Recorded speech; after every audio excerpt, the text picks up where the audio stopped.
Hey y'all. So I've been real estate investing for some years now, and I have a lot of high income earning friends and associates who express interest or desire to get started in real estate, but for various reasons don't actually get started. And that's something I want to talk about today. So I want to share with you some of the excuses that I've heard, about 5 of them, as to why these high income earners are not getting started in real estate. And when I say getting started, I mean buying their first house or house hacking or just buying an investment, whether that's out of state, in the state they live in, the country, whatever it is. The point is they're saying they're interested in real estate or owning a home or both, investing and owning a home. They make a good amount of money, in my opinion. So I'm talking about people who make $100,000 or more per year as an individual living in California. Yes. And for whatever reason they haven't. Okay. So those are the people that I'm addressing, and I'm going to share with you some of the excuses that I've heard, and I'm going to respond to each of them. Okay. So, because at the end of the day, I want us all to win, and I think that sometimes with friends and even just people you're coaching or whatever, you have to address some of the narratives that they repeatedly play to themselves in their heads over and over again, because a lot of times those narratives aren't even true. So anyway, let's get into it. So the first reason I hear is time, right? They don't have time. Now, some of these people, they've gotten started with building their family, or maybe they just got married, or they were getting engaged, or having a serious relationship, whatever it is, right? And it's really just this, I don't have time to learn the things I need to learn to get started, or I just don't have time because work is so demanding, or, whatever it is that they're saying is the reason they don't have time. Now, I am a very busy person, and I also have been in long-term relationships. I'm on my second marriage. I've also been in the situation where I was dating and trying to get to that place. I am also a business owner. I also work full time. And this is not to say that everyone has the same capacity or ability, but those things alone were not enough to stop me, right? And it's a matter of, how much I wanted it, meaning how much I wanted to become a real estate investor, what I visualized for myself in my future, and how I saw real estate fitting into that. And so the gist of it is, if I can do it, you can do it, okay? Now, one way to do that is by setting aside the time. It kills me when people say they don't have time. Let's just really be real here. People be like, I don't have time. Literally in terms of anything, I'm just like, seriously, you don't have time? Come on. I gotta break it down. All right, how many hours we got in a day? How many hours are you sleeping? How many hours are you working? I've literally done this with people where I'm like, okay, so you have 40 discretionary hours in the week and you don't have time. What are you doing with your time? That's the better question. What are you doing with your time? And is that the best use of your time given your goals? Now, if you sit here and tell me I'm not interested in investing in real estate, that's not something I want, that's not going to be my vehicle for wealth building, that's fine. But that's different from saying I want to invest in real estate and I don't have time. I rarely meet someone who doesn't have time. And these are the same people who don't have time to text you back and don't have time to do all the other things, but can binge watch a show or, take a trip or whatever. Anyway, another story for another day. My suggestion for those people is set aside time on a weekly basis for this. So if you're saying you want to invest in real estate or you want to buy your first house or whatever it is, find the time, make the time. Okay. So you may have to be as granular as breaking down hour by hour what you're doing every day and every week to improve to yourself that you do have time, right?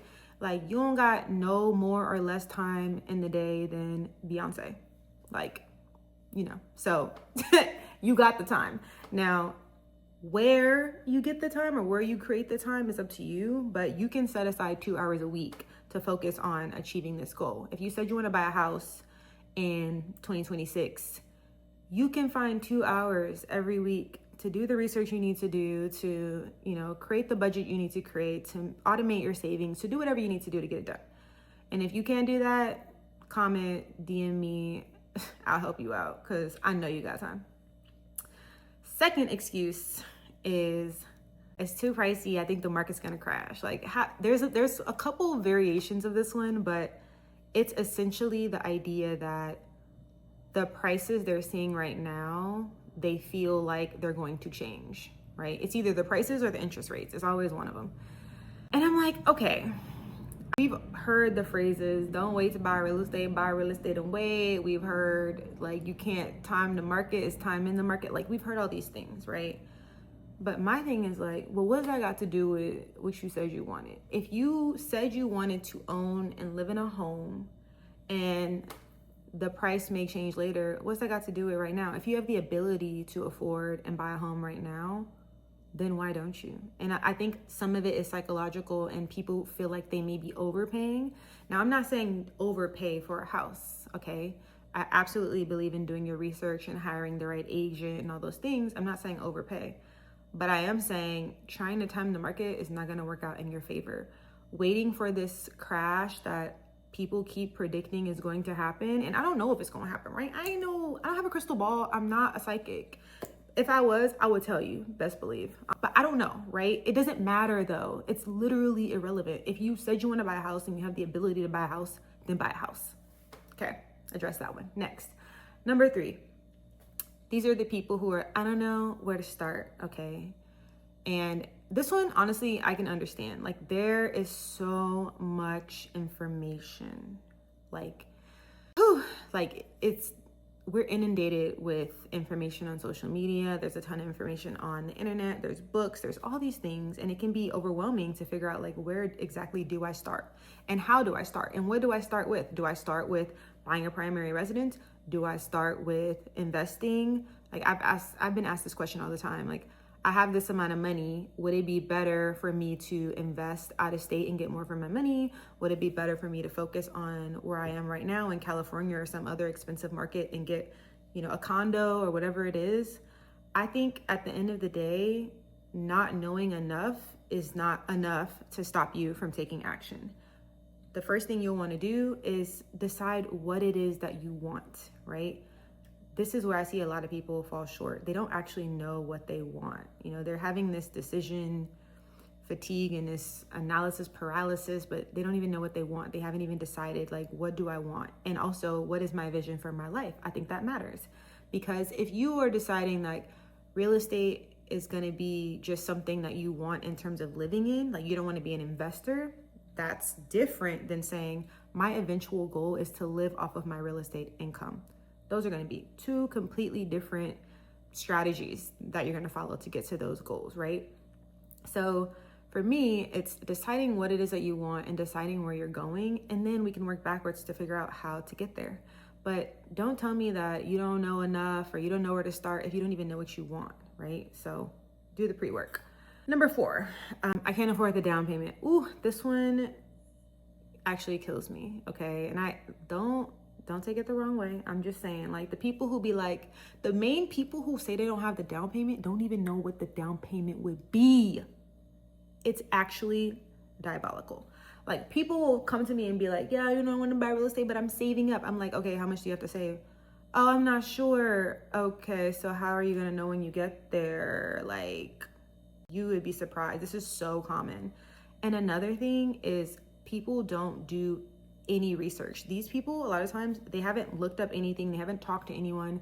They may have heard something and didn't investigate it. They just took it at face value. I don't know. But most times the people who say this to me, like they can't afford it, they actually don't know what the purchase price is that they're even looking at.